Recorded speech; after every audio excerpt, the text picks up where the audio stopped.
I couldn't be more pleased than to spend time with my good friend Cleon Turner, State Representative. Thank you so much for your attendance here at our 2012 Jefferson-Jackson dinner. My pleasure. It's always a great event. Always fun to be here.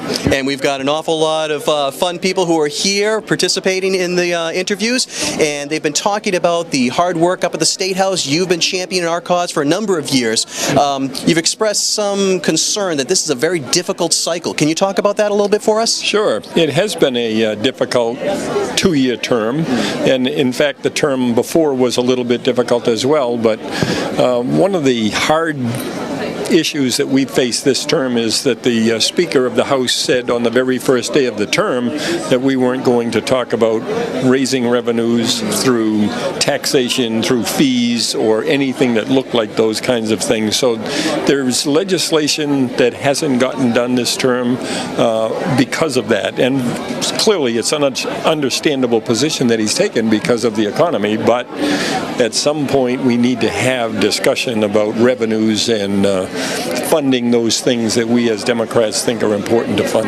And of course, in economics, we always like to either increase revenues from outside business development sources, or we have to look to cut funding from other sources if we can't find those revenues. We've been in a deep cut market, unfortunately, in this economy, and it doesn't look like there's too much light any time right away, but we've seen some peaks of hope. What have you seen that seems promising? Well, the revenues have been up virtually every reporting period this term except for the current one. Believe it or not, they finally took a little bit of a dip this particular reporting period, so that's not good news. But generally speaking, the revenues have been up. People are spending money. They are going out and doing things and being involved and spending money, so that's a good thing. If we could create some more jobs, or what I'd like to say in the legislature is we in the legislature don't create jobs. We provide business the opportunity to create jobs. So if we could create some more opportunities for businesses to create jobs, that will increase revenues through more revenues through income taxes and so on.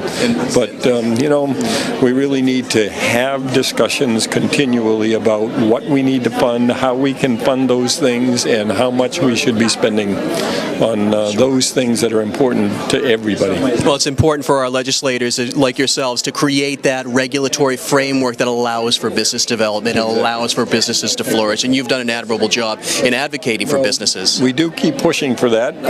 My opinion is we haven't done enough of that at this point in this term especially, but there are some pieces of legislation out there that may not make it this term, but the beginning of the next term, I suspect they will be filed again, and we will have that opportunity to talk about those kinds of things that will encourage people to come to Massachusetts, create jobs, create businesses, and you know, make our economy much better than it's been in the last 4 years. We certainly have yeoman's work ahead of us, but I believe that you are capable, as do all of your constituents in your district who continue to put you back in office. So thank you for the hard work that you've done on our behalf. We're lucky to have this guy right here, our State Senator Dan Wolf, up there with us. He has really been a breath of fresh air for us in the Cape delegation. He's new to the job, but he jumped in with both feet, and he's brought a new perspective for us. I'm sure he's learned an awful lot by working with you and helping you, so thank you so much for your advocacy for him and for your hard work for us. Thank you. Enjoy the dinner. Thank you. All right, thanks.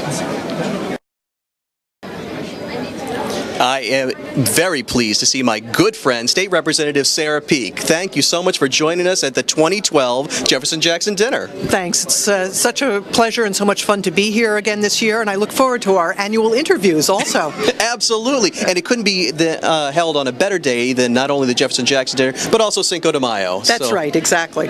We enjoy that. Now, you've actually enjoyed a very favorable year because you've been able to accomplish quite a bit for the district. Can you tell us a little bit about some of them? Sure. Well, during this session, which includes this year, I've been the House Chair of the Joint Committee on Tourism, Arts, and Cultural Development. And the House, just a little over a week ago, we enacted our budget, and there were some success stories for both the cultural sector and the tourism sector of our economy. On the tourism side of things, we managed to increase funding from $4 million that it originally was in the House budget up to $6 million, so a $2 million increase for our regional tourism councils, which includes the Cape Cod Chamber of Commerce. I work very closely with Wendy Northcross and all the good folks over there, and they're really the boots-on-the-ground kind of organizations that help drive tourists to the various regions around the state. The second bright spot inside the budget, as it helps us and our economy here on the Cape, is for the first time in many years we were able to reverse the trend to defund the Massachusetts Cultural Council and increase their funding. So we added about another $450,000 to their budget. This is money that they invest in the Adams Grant programs, in after-school programs, artists in residency programs. What I have come to see is the money that we invest in Mass Cultural Council as a state, that they in turn through a competitive grant program sprinkle around our communities. It's like they're sprinkling Miracle Grow for our economy and for the arts sector. You just see it grow and bloom, and whether that's in small little communities like Wellfleet or big large cities like Pittsfield or Springfield or Boston, they work wonders all around the Commonwealth. Well, and those investments in the arts and in tourism, they really do lead to a growth in the economic atmosphere in general, don't they? That's right, absolutely. And as business increases, we saw that this year in the tourism sector. We saw that room nights increased, the number of people eating out in restaurants increased, and the good news for that is, from a state budget perspective, we invest small amounts of money that returns income to the state 5- and 10-fold, so that in turn gives us greater tools to help support some of the important safety net programs for our elders. We increased money in the budget for public education, coming to cities and towns, and for regional transportation, school transportation, and a lot of that money was generated through the tourism sector and through the cultural sector of our economy because of the very wise investments we've made. And that's very good news for us here on Cape Cod, where tourism is such a lifeblood. Of course, the other lifeblood of the Cape Cod economy is our fishing, and I know you've had an awful lot of success there recently. Can you tell us a lot about that? Sure. I just got off a plane this afternoon, as a matter of fact, coming back from Washington, D.C. I sit on the Atlantic States Marine Fisheries Commission, which is a council with representatives from Maine to Florida making decisions about fishing in nearshore waters. The bright spot was for the dogfish, which is like a small little coastal shark, fairly important fishery for us here on Cape Cod.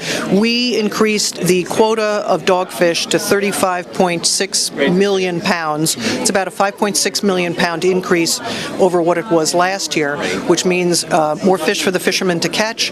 And the good news about this is we're always telling our fishermen, gee, we see that the stock of, let's say, cod or other ground fish has decreased. You need to cut back how much you can fish. Well, we did that with dogfish a number of years ago, and we've seen it rebound exponentially. And now, as somebody who sits on this regulatory board, it's so great to be able to say, the fish have come back, we are giving you more fish to catch. You know, we're so often in the business of taking away fish, but it's critical that we give fish back when that's appropriate based on the scientific data. So that should help folks a little bit anyway in this upcoming season. Interesting market for dogfish, mostly an Asian market, and over in Europe as well. I understand it's quite the staple amongst the British for their fish and chips. That is what it has become. You know, it used to be codfish, but there's so few cod left, the price is too high. But yeah, they skin them and fillet them and cook them up for fish and chips. Yeah, well, I'll have to look into that when I can get an opportunity to have some. That's right. And I'll have to do that down in Provincetown when I'm visiting you. So, good. Anything you'd like to close with that you've been seeing in Provincetown or the Lower Cape that you'd like to talk about? I think all around the Cape, and certainly on the Lower and Outer Cape, you see people are waking up from the winter. The tourists are coming back. You see restaurants and motels and hotels opening up. And as somebody who has a bed and breakfast myself, looking forward to the upcoming season, looking forward to what we're going to do during the rest of the legislative season as well. Equally important to help our small businesses here on the Cape, we're going to do some important legislation getting our arms around the high cost of health insurance and rein that in, because that is crippling growth in so many ways. So we're going to be doing health insurance reform and a number of other important things between now and July 31st. Well, we're going to need some important leadership on those issues, and we thank you for all of that you've given us over the years and continue to give us. So thank you very much for everything you've done for us. You are welcome. It is my pleasure and honor to serve. Thank you. Thank you. I am honored to be here with my favorite county commissioner, Sheila Lyons. Welcome to the 2012 Jefferson Jackson dinner. Yes, it is great to be here as usual, and one of my favorite Cape Cod commissioners.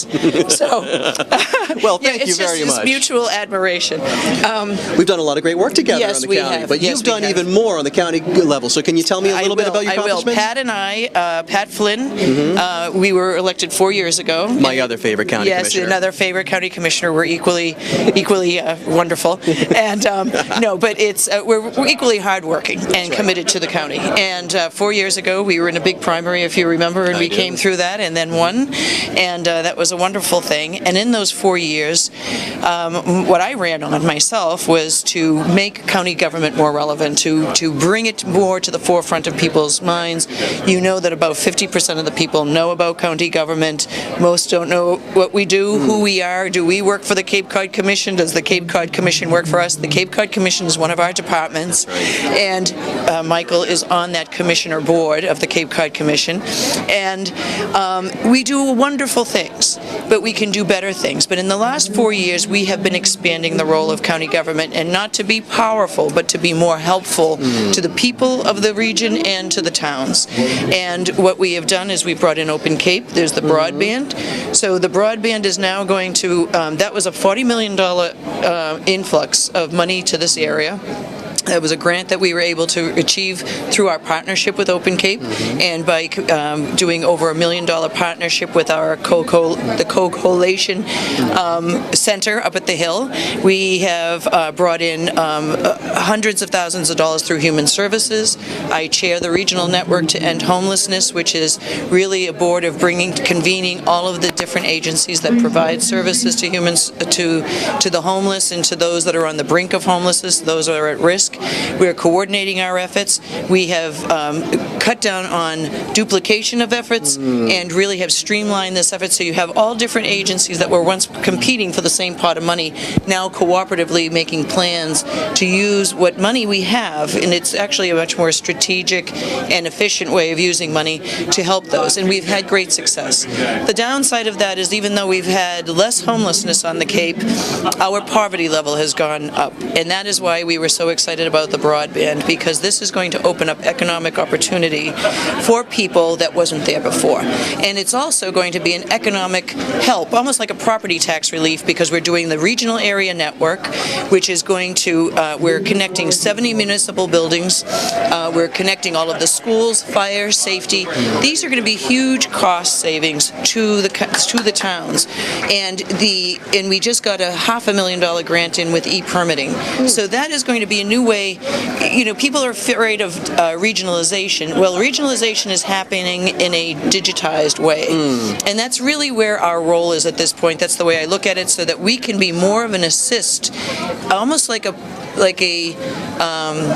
sort of a quasi property tax that we can't have through the state.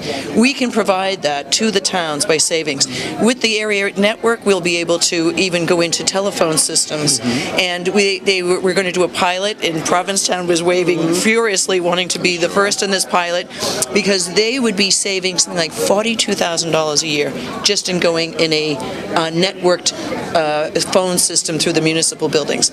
So that's just a little bit of what we're doing. We're working harder to even make government more efficient. We have some internal things we need to do, some housekeeping. We had a special commission that gave us recommendations. A lot of people are concerned about. We are not creating an MWRA. We are trying to we're working against that happening. So we've been working very hard to options, to what are the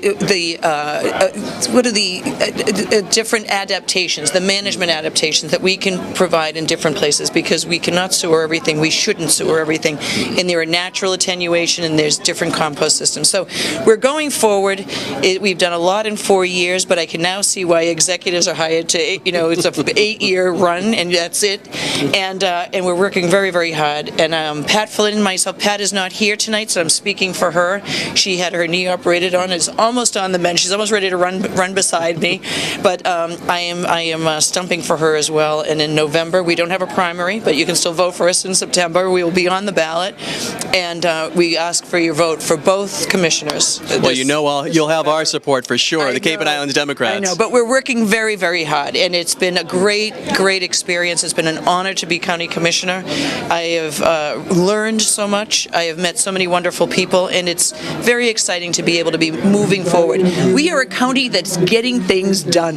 Amen. Yes. Yeah, Okay. well, that's great, and it's great all the work that's been accomplished and the regional services that have been accomplished. Yes. And so many people have not understood, but I think you've done an admirable job in trying to explain what it is the county government does. So thank you for your hard work. We have a few more people that know. Now we have to get everyone. So we'll work on that. All right. Well, thank you. Thank you. And thank you all. And this has been a great Jefferson Jackson dinner. So Enjoy thank the you. dinner. All right. Take care. Bye-bye. All right.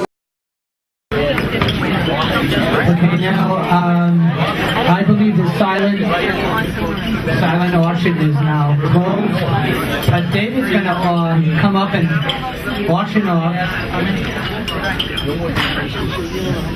2 T-shirts that were autographed by Elizabeth Warren. So he's going to auction these off right here. And don't forget, if you had made a purchase at the silent auction, please be sure to pick the item, pay for it first, then pick up the item before you leave. Okay? Here's David.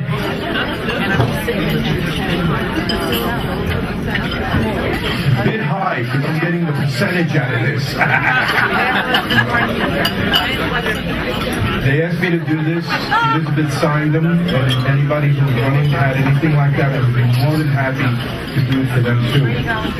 Okay, why don't we start this way? We have 2 of them, so whatever we get for one. Before he starts, just so that you know, all the monies that we raise here tonight on the silent auction and on these T-shirts will be used to open up headquarters throughout the Cape, unified headquarters for all candidates, and we will support all our nominees in the next election. So that's what the money's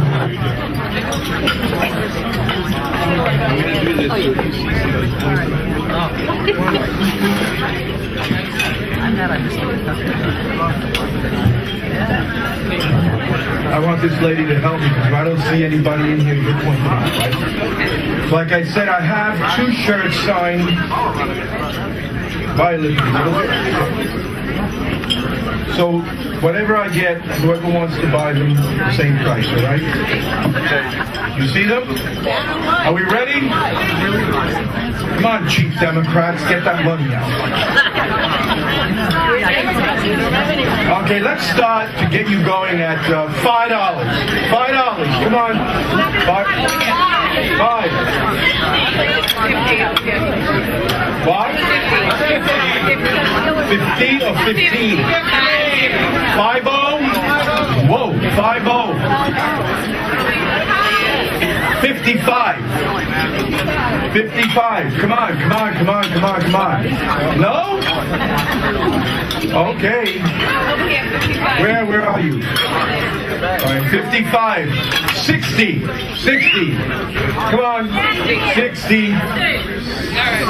70. 70. 80. Come on. 100. Oh, you like to buy my shirt? Oh, if I come with it? All right, girl. Talk about it. Where are we at? 100? 105. 105. Come on. 105. 105. 110. 110. Anybody here? Come on. Come on, cheapskate. Where's the 100? 110. 115. 115. 115. 120. 120. Anybody there? Come on. 120. No. 120. Once. 120. Twice. What's your score? 115. 115. Sorry. 115. 115. 3 times. What's your score? Who bought it?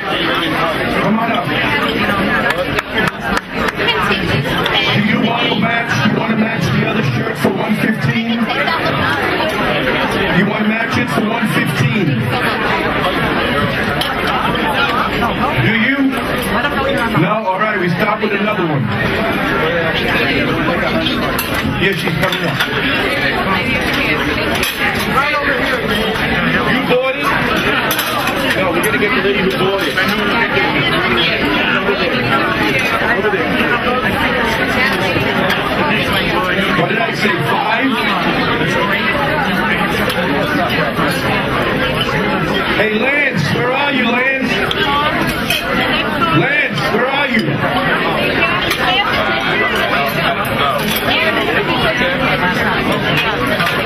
You want to buy a t-shirt?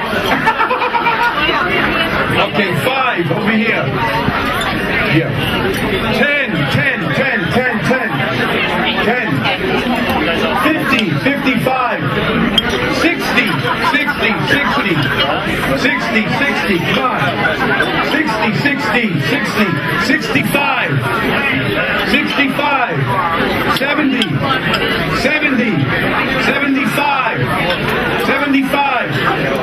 75, 80,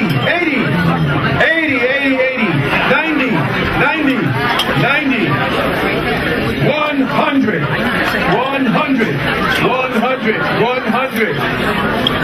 100. Okay, going once for 90, 2 for 90, 3. Thank you. $90.